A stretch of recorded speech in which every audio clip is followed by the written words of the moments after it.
Hello, everyone, and thank you for joining us, and welcome to this webinar on conserving genetic diversity through biodiversity strategy and action plans. There are a lot of people registered for this talk, so I'll give it a few moments for people to join us. As you may know, this is the second in a series of 3 webinars running this week. Yesterday, we introduced Target 4 and Goal A of the Kunming-Montreal Global Biodiversity Framework. And tomorrow we'll be giving an overview of the STAR metric. So this is the Species Threat Abatement and Restoration metric, and show how this can be used as a tool to measure progress towards species conservation targets by quantifying significant threats and actions that are most appropriate to reduce those threats towards threatened wildlife. So if you're interested, please do join us tomorrow. You can see the QR code on your screens now. The registration link is just there. In terms of timekeeping today, so we will have a Q&A session at the end of the talk. So please do drop any questions you have into that Q&A chat rather than the general chat. And we will try to get through as many of those as we can during the discussion time at the end. But now, while people are still settling in and joining, it's my pleasure to introduce our speaker today, Sean Hoban. Sean is a conservation biologist at the Morton Arboretum in Illinois, and he has a long, maybe 14 years, am I right? 14, 15 years now, experience working in the field of conservation genetics. He plays a leading role in the IUCN Conservation Genetics Specialist Group, and also leads the GeoBon Genetic Composition Working Group. He also co-founded the Coalition for Conservation Genetics, which does amazing work in policy and planning. And since 2019, he's been working on developing evidence-informed advice to support national and global policy around genetics and ecology of threatened species. This, I am sure he will discuss in the talk, has led to the development of novel methods for assessing and reporting on genetic diversity, including the CBD Headline Indicator. So with that, thank you so much, Sean, for joining us today, and the floor is yours. Great, thank you so much. I'll just need permission to share screen. Oh, There no, we go. it's good. Are you able to? Good. Yes, thank you. Perfect. Thank you. Thanks so much for the kind introduction, and thank you everyone for coming today. I'm really looking forward to speaking with you and answering your questions. So my name is Sean Hoban. I work at the Morton Arboretum and the University of Chicago, and I'll be talking, as was mentioned, about genetic diversity in biodiversity strategy and action plans, as well as genetic indicators.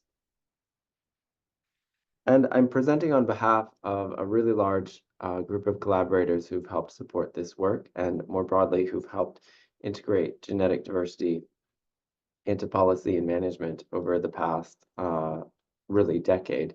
So some of those people are shown here. Special gratitude to those in the lower left corner: Michael Bruford, Cristiano Vernese, Ivan Pazvinas, Linda Lycra, Brenna Forrester, Maggie Hunter, Elisa Mestre-Yanes, Jessica Silva, Gernot Segelbacher, and many others.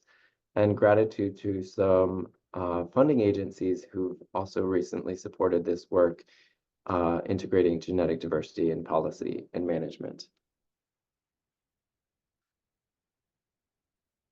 So why are you here listening to me? Just thought I should introduce myself and my expertise.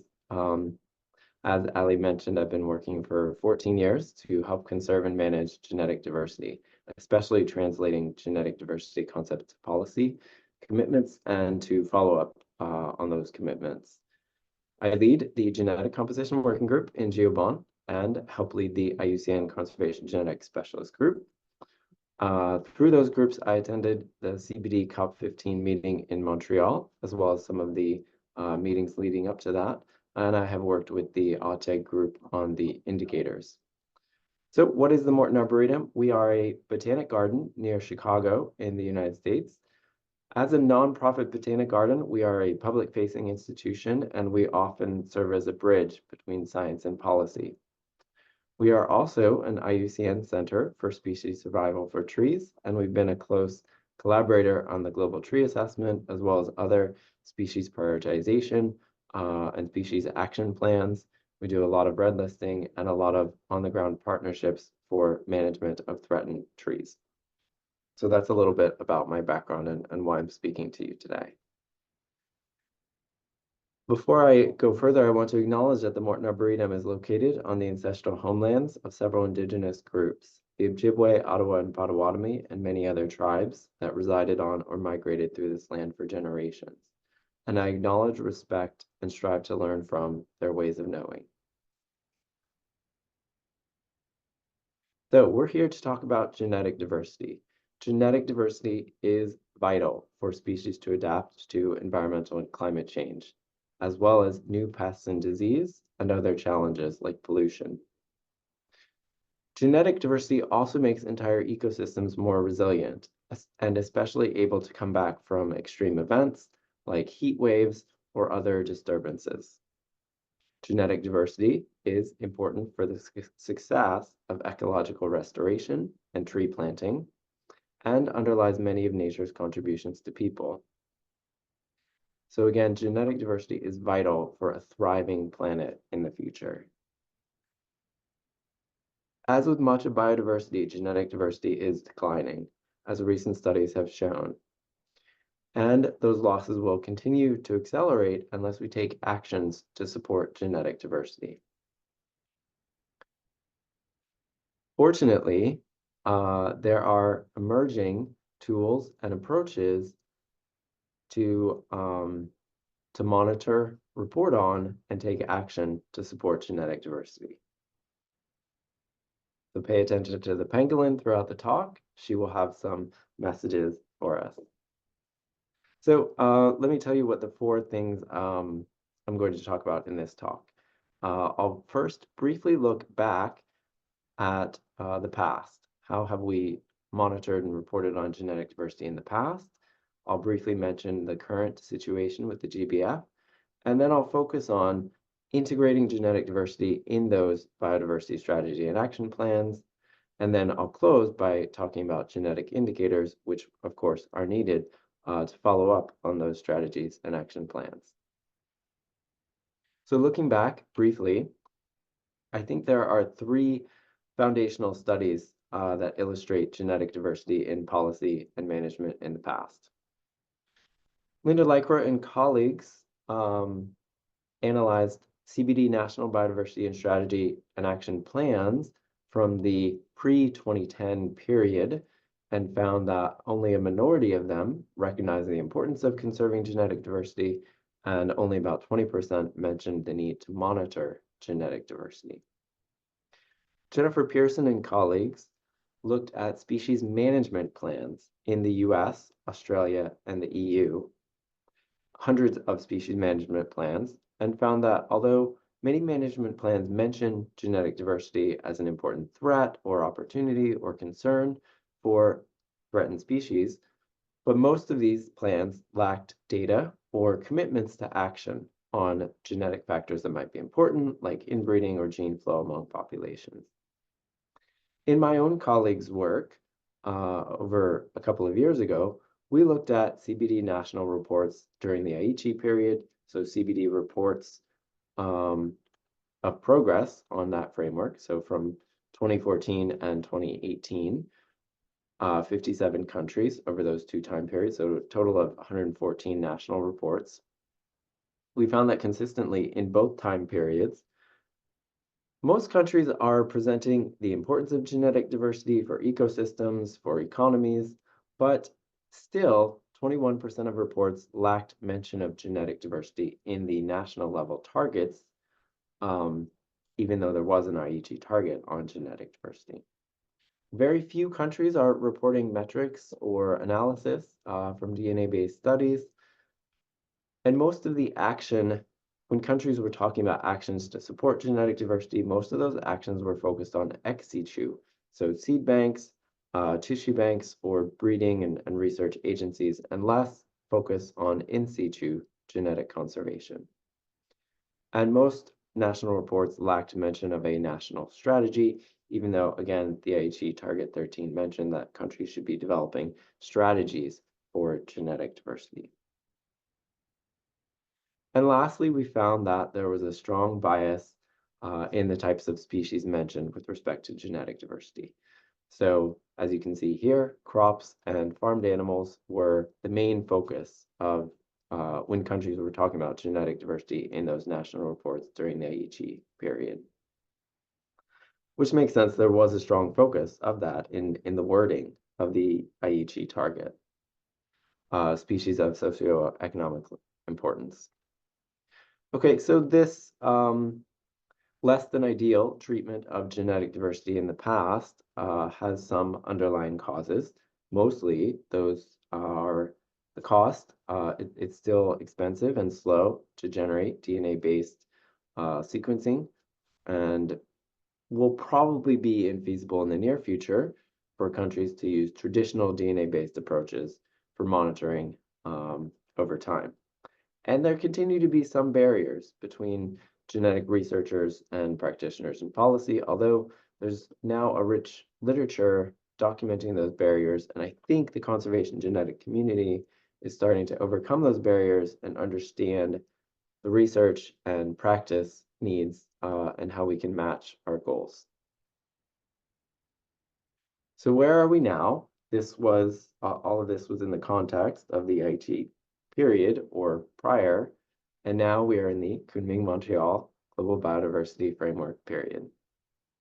So this is the portion of Target 4 relating to genetic diversity. And I want to just break down a couple of these phrases. To maintain and restore, this means do not lose the genetic diversity we have, and when possible, perform actions to benefit genetic diversity, such as restoring those basic elements of ecology and evolution, population connectivity, getting populations to larger sizes. That will help over time to restore genetic diversity. So within and between populations, these are two components of genetic diversity. One relates to inbreeding, the rate of adaptation within populations. The other relates to that option value or those diversity of different characteristics throughout a species range that can help the whole species survive. And both of those need to be conserved. And then to maintain adaptive potential, this is the whole point of maintaining genetic diversity, so populations and species can adapt to a changing globe and thrive in the future. And then, of course, there's this phrase of native, wild, and domesticated species. So this means of all types of species, not just those of socioeconomic importance. I should also mention, I'll go into this in more detail later in the talk, but the Kunming-Montreal framework also has several indicators of genetic diversity. I'll talk about two of them in this talk. There are more that are also suitable and helpful, but I'll just be talking about two of those in this talk. And again, they correspond to those among population and within population components of genetic diversity.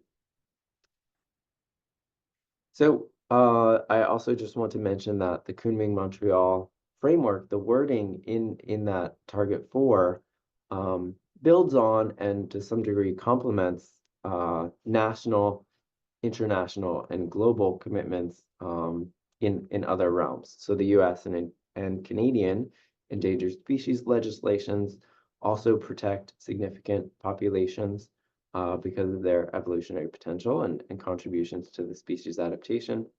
The EU Habitats Directive also requires, again, those two components of genetic diversity, maintaining species across their range, so those are their distinct populations, and maintaining populations on a long-term basis, so which requires genetic health. And then the UN Sustainable Development Goal 2.5 also mentions maintaining genetic diversity.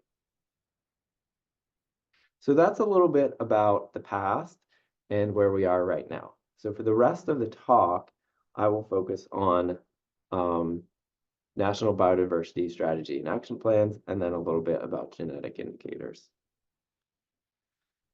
As you probably know, the CBD agreement, this number here, requests that parties develop new national biodiversity strategy and action plans to be submitted this year.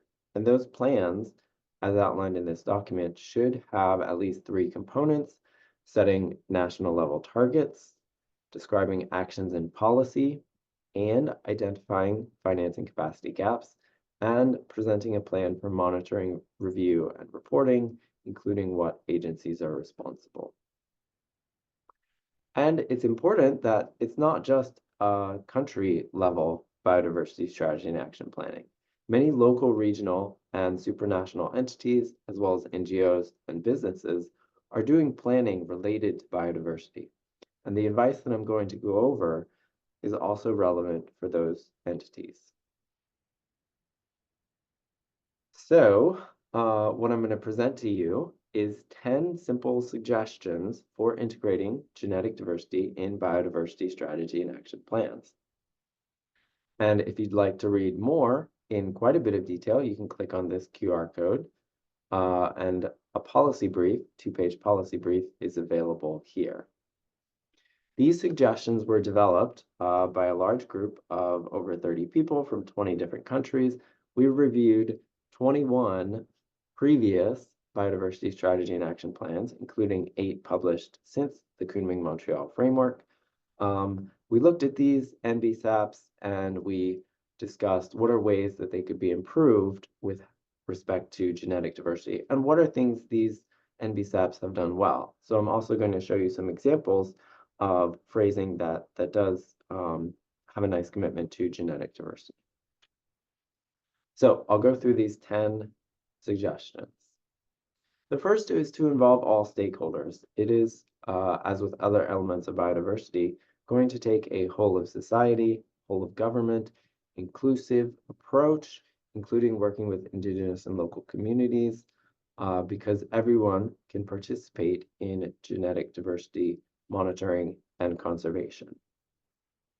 The second is to set a comprehensive national target with the same components and ambition as the global target.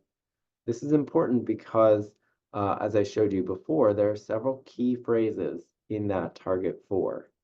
And when setting national level targets, it's going to be very important to include those components, again, to protect among and within population genetic diversity of all types of species, for adaptive capacity, and to maintain and restore. So those are those key components.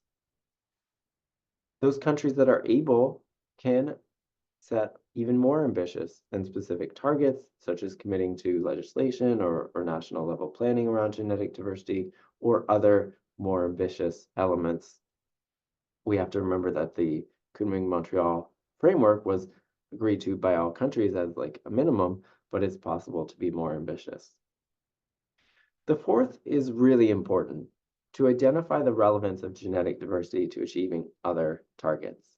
Genetic diversity is either a tool or a concern for many of the other targets.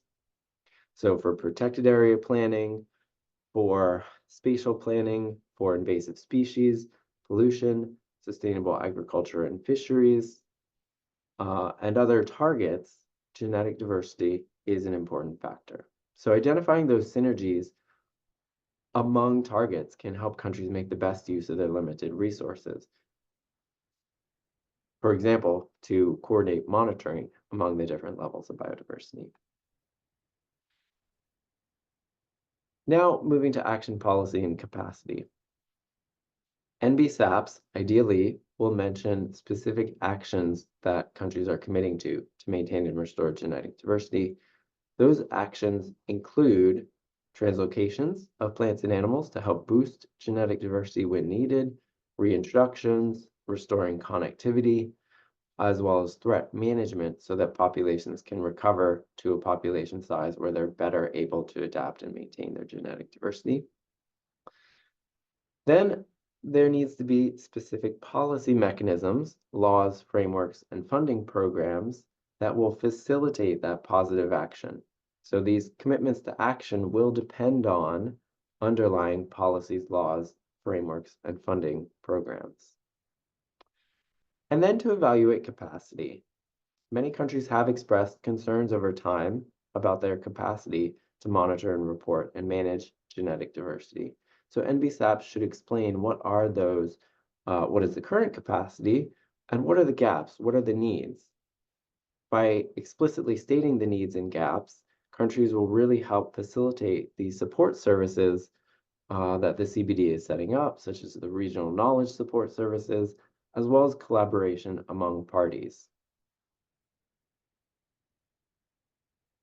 Okay, and then monitoring and review. It's important for the NBSAP to explain what are the existing biodiversity monitoring programs, as well as data. Where can genetic diversity monitoring leverage those existing monitoring programs? What indicators are the countries committing to? Of course, the headline indicators, but also what component, complementary, or other nationally relevant indicators will be used in reporting, and where is the data for those coming from? And what are the agencies responsible? This will help make sure that those commitments are followed through on. And then lastly, what do we currently know about the genetic diversity within the country? Have any conservationists, scientists, others done studies of the genetic diversity of studies within the country? This can help inform policymakers and the public about the current state of knowledge. And that can include examples of management of species to help their genetic diversity. So those are the 10 suggestions we compiled as a group to help integrate genetic diversity into NBSAPs. I'll give you now a few national examples from published NBSAPs. From Sweden in a draft report has already committed to those two indicators I mentioned earlier, which cover those two elements of genetic diversity among and within populations, so maintaining number of populations and maintaining a large proportion of populations with effective sizes greater than 500. But it's not just industrial Western countries that have made commitments to genetic diversity. So Argentina, conservation of genetic variability, including the different subpopulations and the connectivity and distribution throughout the different ecoregions. So again, this is emphasizing the maintenance of distinct adapted populations throughout a species range. Korea committing to monitor genetic diversity and then use that knowledge to support identification of priority species for management, listing and delisting of endangered species, and selection of species for recovery. So not only to monitor, but to then use that knowledge of genetic diversity for managing and prioritizing species. And then Australia emphasizing, again, the importance of large genetically diverse populations, especially in the context of climate change. Several others, Serbia, noting the importance of the Trans-European Nature Network, that is connectivity among populations to prevent genetic isolation. Cambodia committing to developing and strengthening their in-country capacity on using DNA-based methods, ultimately contributing to ecosystem health. And then the Southern Africa Development Community committing to determining whether interventions we have made to support genetic diversity, determining whether those interventions are effective. So those are just a few examples. You can read our 2-page policy brief, again, by going to this QR code, just published a few weeks ago, and hopefully will be a nice, approachable, easy to get into document to start to understand this topic. And then we have a link in there to the longer publication as well. So can countries integrate genetic diversity in their national biodiversity strategy and action plans in these 3 areas? The answer is yes, we can. But so that was about the national biodiversity strategy and action plans. And now I want to talk a little bit about genetic indicators, because the implementation of those plans and then the reporting to the CBD will depend on indicators. we need indicators that are ideally affordable, scalable, relevant to policy, rapid to compile, quantitative, comparable, repeatable, and responsive. So those are a lot of criteria. Not all, most indicators don't meet all of those, but ideally we have indicators that can meet some of those criteria and that can then be used. Indicators should help point to what actions are needed and then be explainable to policymakers and to the public. The challenge with genetic diversity indicators for a long time has been that genetic diversity assessment using traditional DNA-based laboratory techniques, DNA sequencing, remains slow and expensive. So a group of colleagues, we developed the genetic indicators, which are now in the framework as a complementary and a headline indicator. We developed indicators based on proxies. So these use available non-DNA based data, and which then makes it a more affordable, inclusive, and rapid approach to assessing genetic diversity status. So it's kind of a shortcut that gets around the use of DNA sequencing data to get a rough approximation of genetic health of populations and across the species. And again, they're based on available data, and I'll give you some examples. They are based on decades of sound science in genetics and conservation biology, and we have found, in our experience, working with CBD policymakers over the past few years, as well as attending the CBD meetings, that these indicators can be explained to non-experts and put into practice. So let's explain what these are. The populations maintained indicator is based on what proportion of distinct populations are maintained. So this signifies a lost population, a local extinction of a population. And these are the remaining ones. So that's among population genetic diversity. Then within population genetic diversity is the population size through time. When population sizes are really small, we lose genetic variation due to a process called drift, basically random chance. And so we need to keep populations above this threshold to maintain genetic diversity. Let me explain those in just a little more detail with some examples. Starting with proportion of populations with effective size above 500.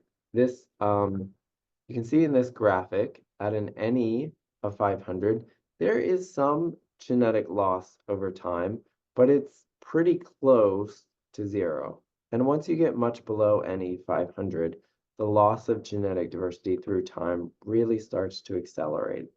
So it's important to keep populations above that threshold, which will prevent genetic erosion, prevent inbreeding, and also help those populations adapt.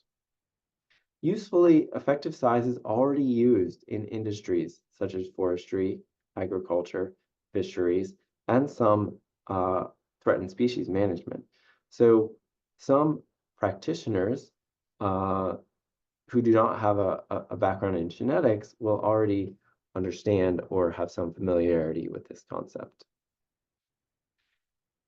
In several countries, effective size is actually already used as a measure of resiliency or as a way of setting targets or setting goals for population restoration.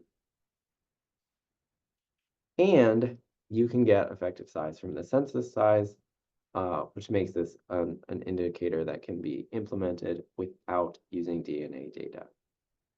So effective size has some correlation to census size. So if we have census size of the populations, we can get their effective size. This is a little technical, but we have reviewed the literature and found that the NE over NC threshold of 0.1 is a safe, slightly conservative threshold because most species and their populations have NE over NC thresholds between about 0.1 and 0.3. This is on a log scale. So again, we can use this conversion factor to get from the census to the effective size. And I'll show you some examples of that in just a moment.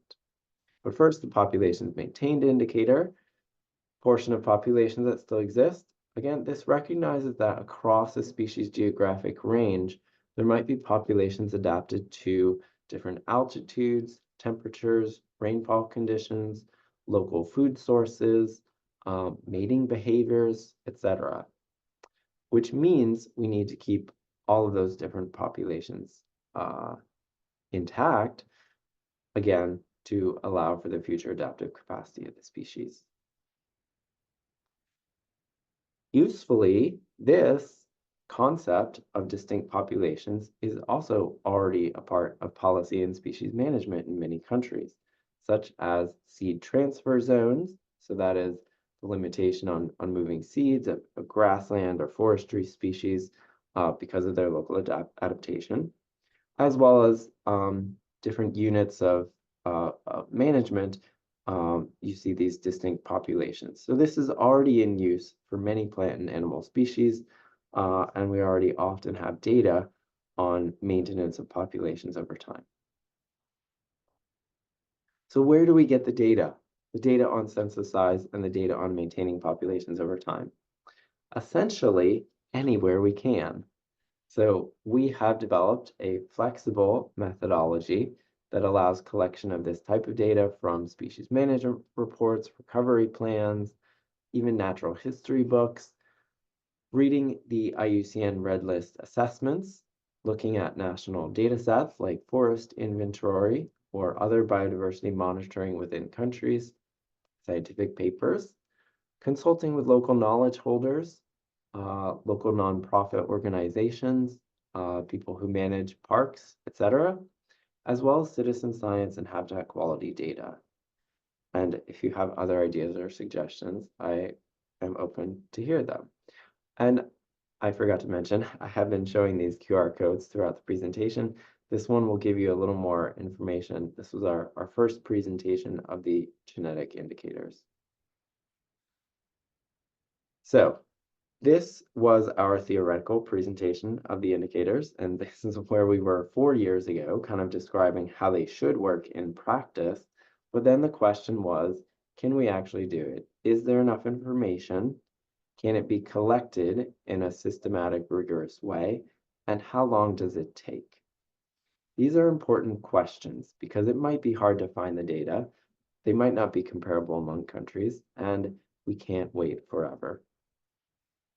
Because of these questions, a group of colleagues came together from 9 countries, including personnel from the national biodiversity agencies in each of these countries, so that we worked with the actual agencies to make sure that this was not just an academic project, that it would be really of interest to the countries themselves. So that was Australia, Belgium, Colombia, France, Japan, Mexico, South Africa, Sweden, and the United States. We assessed together more than 900 species for these indicators with data for more than 5,000 populations across all the major taxonomic groups, so birds, mammals, fish, different kinds of plants. And we were able to gather data. Most species had sufficient data for at least one of the indicators. We used those many diverse sources of data I just mentioned, maps, census estimates, consulting with local knowledge holders. And this publication describes in a little more detail how that pilot implementation of the indicators worked. So I'll show you a couple examples. This is Mexican mountain juniper. Data was collected for the NE500 indicator by contacting local rangers and botanists and asking about their experience with the species and what their estimates of census size were. Populations maintained indicator was compiled using herbaria and citizen science data and looking at habitat maps and change in habitat over time, including documentation of local extinctions. In Japan, this rare plant has been monitored for several decades by a botanical society, so repeated visits over time. We don't have exact counts of number of individuals, but populations are in bins, such as 50 to 100, 100 to 500, 500 to 1,000, which is good enough for calculating the genetic indicators. it's important to point out the methodology we developed does not need exact counts. Even rough estimates or even a local knowledge holder's estimate of much above or much below the threshold is sufficient for calculating the indicator. And in South Africa, this cute little toadlet data was gathered from scientific literature as well as management reports, including both DNA-based studies. We did find some species with DNA-based information, as well as fieldwork-based census counts, which again allowed calculating both the NE500 and the KM indicator. So how it works is we go through a long list of species and we start to put in to a table like this, what is the indicator value for NE500 and populations maintained indicators. And we can disaggregate by taxonomic group, threat status, habitat, or other characteristics. And this is an example for mammals. So this is the mean of the two indicators for these three mammal species. We can also get the country level indicator value.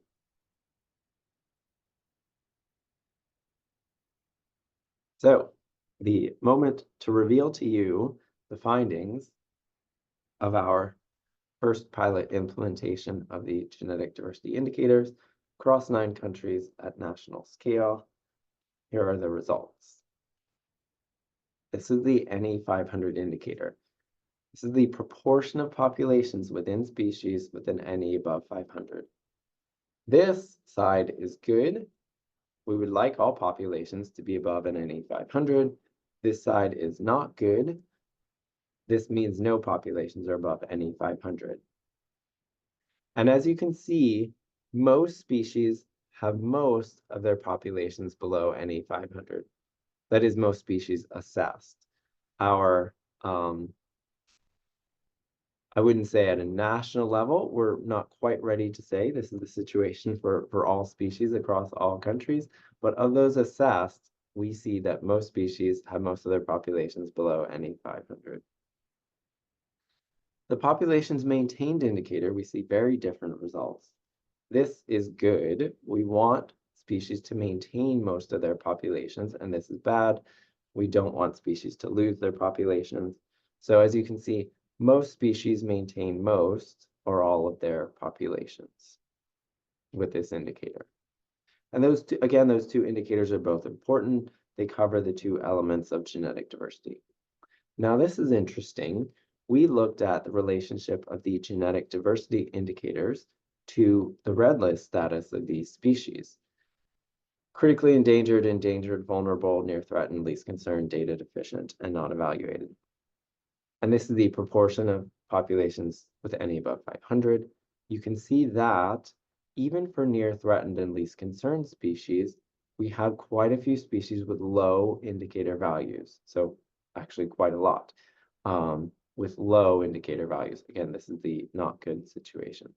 So this tells us that even species listed as least concerned or near threatened can be experiencing genetic losses because of small populations.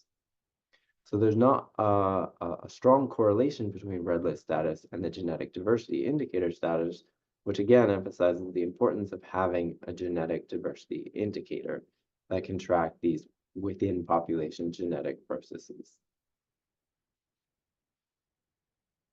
Then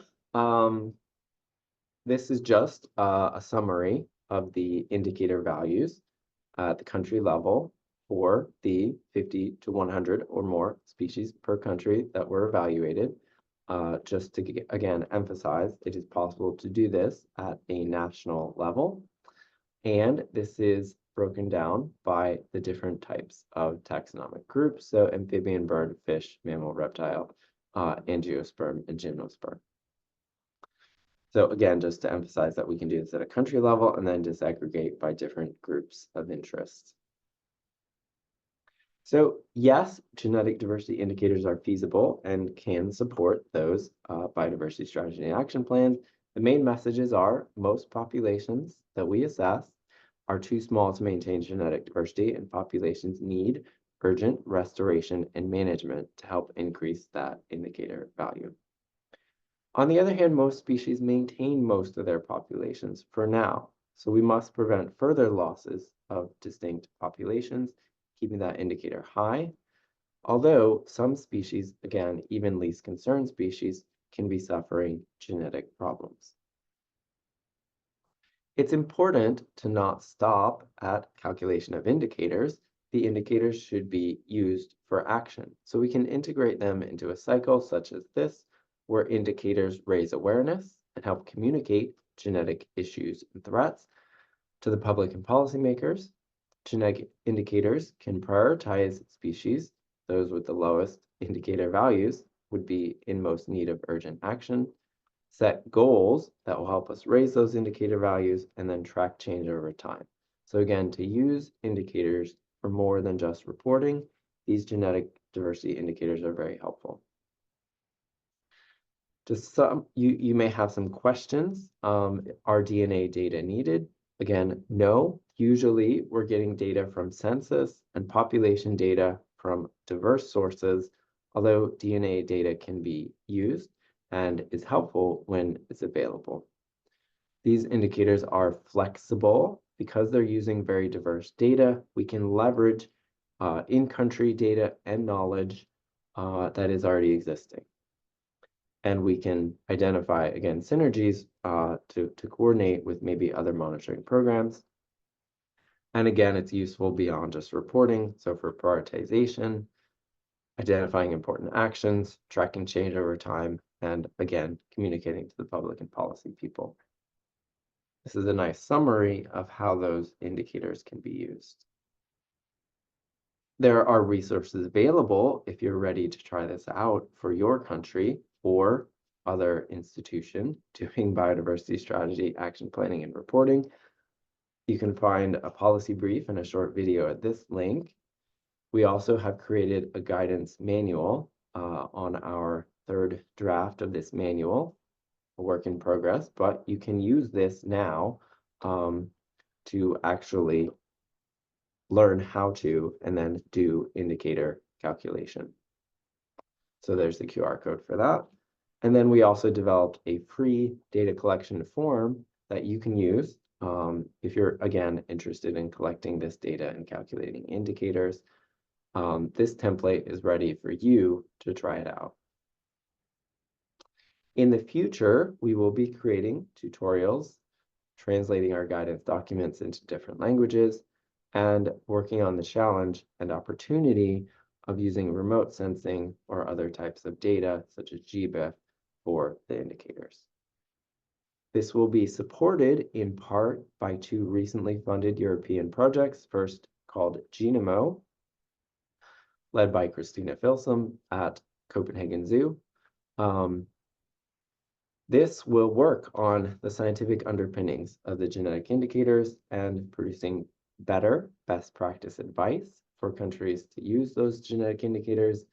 This project, importantly, will feature a co-creation process through workshops and exchanges so that you, as stakeholders in this process, can provide input to the use of the genetic indicators.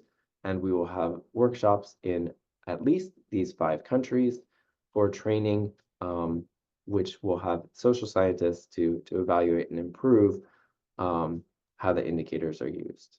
So keep an eye out for this project called Genemo over the next few years to further support the genetic indicators. And thank you to Biodiversity Plus for funding that project.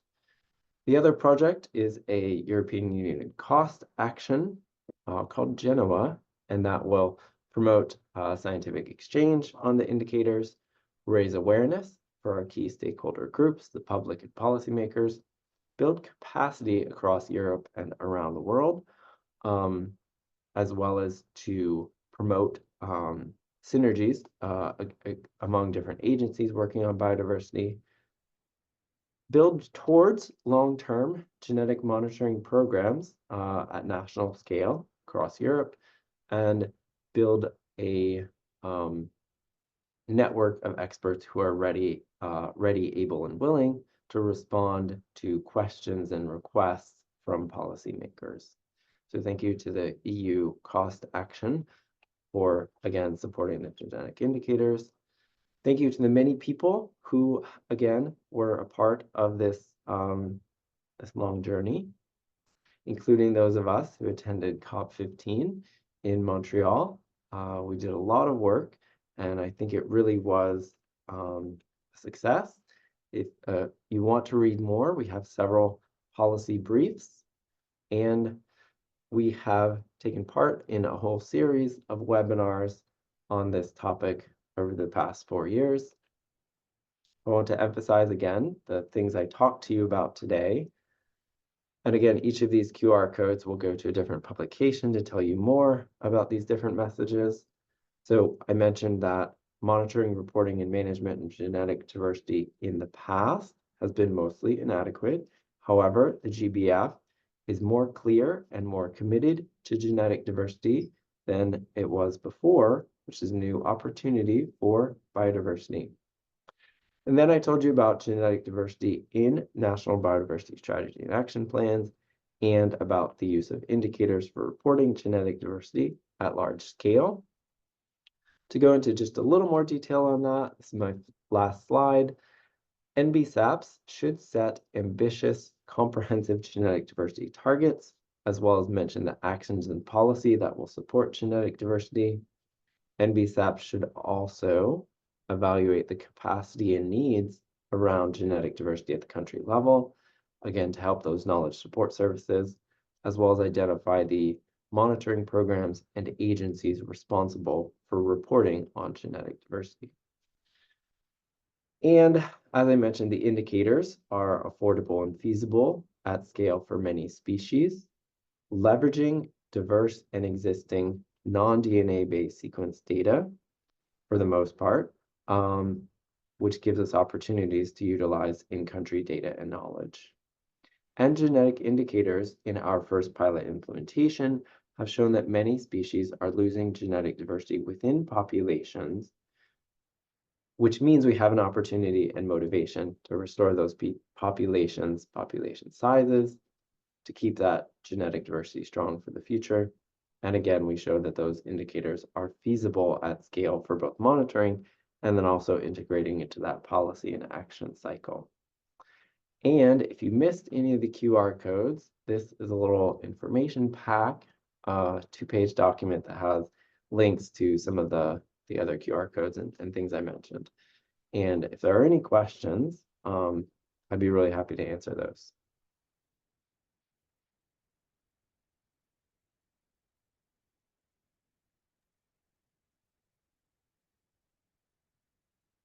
Thank you so much, Sean. That was such a thorough overview, and I love the use of those QR codes to keep us going along the way. I've been copying them into my browser as I've been listening, so that's a really great, huge resource there to dive into. I'm sure a lot of our audience here will really find that super useful. We have had one question in the chat from Jennifer Swanby. She's first says, really important result that species across the range of IUCN red list categories can have issues with population genetics. Could your results be used for the IUCN red list green status of species process, which evaluates how close a species is to being fully recovered? I think so. I think there's good potential for genetic diversity to, including these indicators, to play a role in the IUCN green list, green status. So yeah, I think both the restoration of genetically distinct populations through reintroductions and for achieving those genetically healthy population sizes are important criteria for the green status. I'd also maybe like to point out that I think genetic diversity has relevance to another IUCN initiative, the KBAs, the Key Biodiversity Areas, which can also be designated based on population distinctiveness for a certain amount of genetic diversity found in a population. So just to point out, there's a nice other connection to a different IUCN initiative.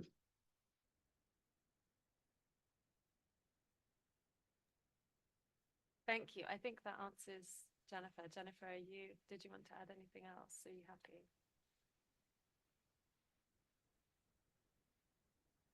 I'm not seeing a hands up or anything. So we also have a question quickly, Sean, from Sylvian Gatti in the chat, who says, it seems there's potential for results to differ greatly according to which species are chosen to inform those indicators. How do you ensure that the species assessed paint an adequate, non-biased picture of the genetic diversity? It seems there's a lot to do to make sure you have adequate geographic coverage, a wide range of species assessed, and do you have some more guidance for us on this? Yes, absolutely. So there is more thorough guidance in both the guidance documents that I mentioned in the presentation, as well as in the metadata that was compiled by the CBD. So all the headline indicators have a metadata document, and that has a little more guidance on there. Briefly, this, of course, the species chosen will have a strong influence, and it's important to have enough representative species. So the brief advice is to ensure representation across taxonomic groups, as well as ideally those IUCN red list categories, so that we're getting the major taxonomic groups represented, as well as not just threatened species represented, to get a good picture of the genetic diversity at a national level. At minimum, that would be 100 species per country. We recognize that countries will take time to build capacity, both for understanding and then implementing this methodology. I think 100 species will be a good start for the first reporting period. Over time, we will want that to build to at least several hundred species per country, again, in order to be representative. Thanks for that question. Thank you. Those have been really great, stimulating questions. There's nothing else in the chat, so I'd like to open it to the participants. We still have a few minutes. If you have any further questions, to raise your hand. I can unmute you if you'd prefer to speak rather than typing a question. We have some thank yous in the chat, Sean. Mohammed, I'm from Sudan. We have prepared NBSAPs for Sudan, so that's looking positive. If there's no other questions, I can mention a couple of the common questions that we receive at previous webinars. So definitely the choice of species has been a really common question. Another one is whether that NE 500 threshold applies to all species. It does, but we sometimes can adjust the NE over NC ratio to according to the species. So most birds and mammals might have a higher ratio, meaning that the census size needed to achieve that NE 500 is lower, whereas some marine species have very low NE over NC ratios, so they will need actually much higher census sizes to get that NE 500. And we provide guidance on that in some of our publications on the different NE over NC ratios. Another really common question is about clonal plants, which are really hard to count. So you can imagine a clonal plant like something propagating where you can't count each individual.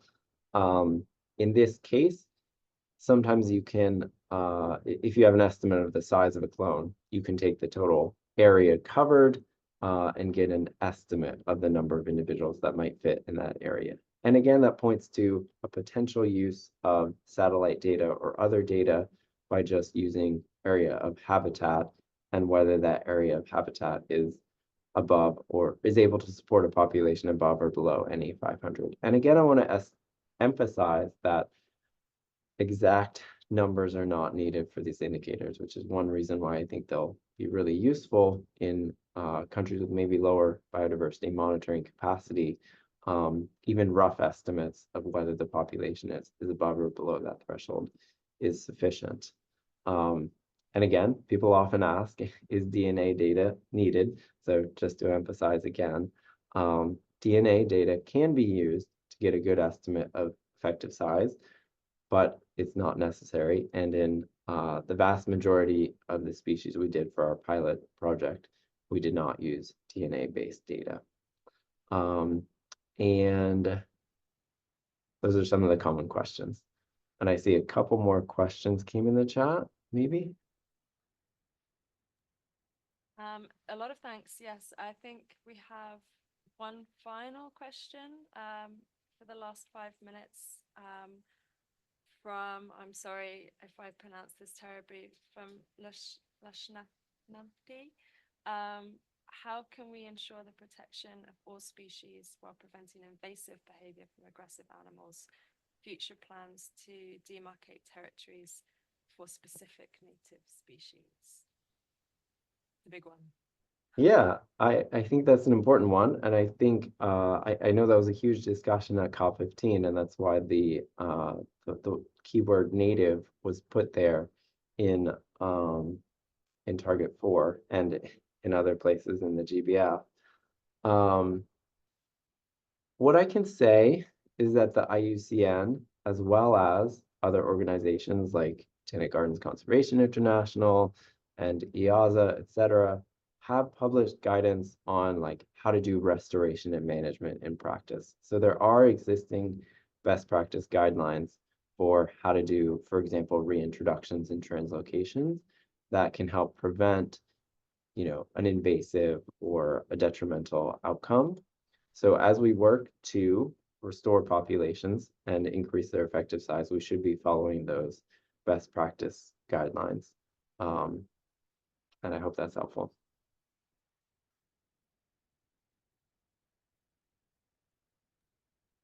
Thank you. Yeah. I think that answers, I hope that answers the questions in the chat. I can just see, I can't see any further or any hands up. I think that probably will round out our time for this session now. Thank you to everyone who has joined us and for the brilliant questions at the end. I think that really added a lot to the discussion. Sean, thank you again. Brilliant presentation, and I'm going to really enjoy looking at those links you've shared as well. As always, wonderful to hear your work in this area. Thank you everyone to join us, and don't forget we are hosting another webinar tomorrow which looks at the STAR threat abatement and restoration metric, and you can sign up to that using the same registration that was advertised for this session today. So hopefully we'll see a few of you there tomorrow. Have a good afternoon, evening, morning, wherever you are in the world, and thank you for joining us. Goodbye. Hi, thank you everyone. Thank you so much.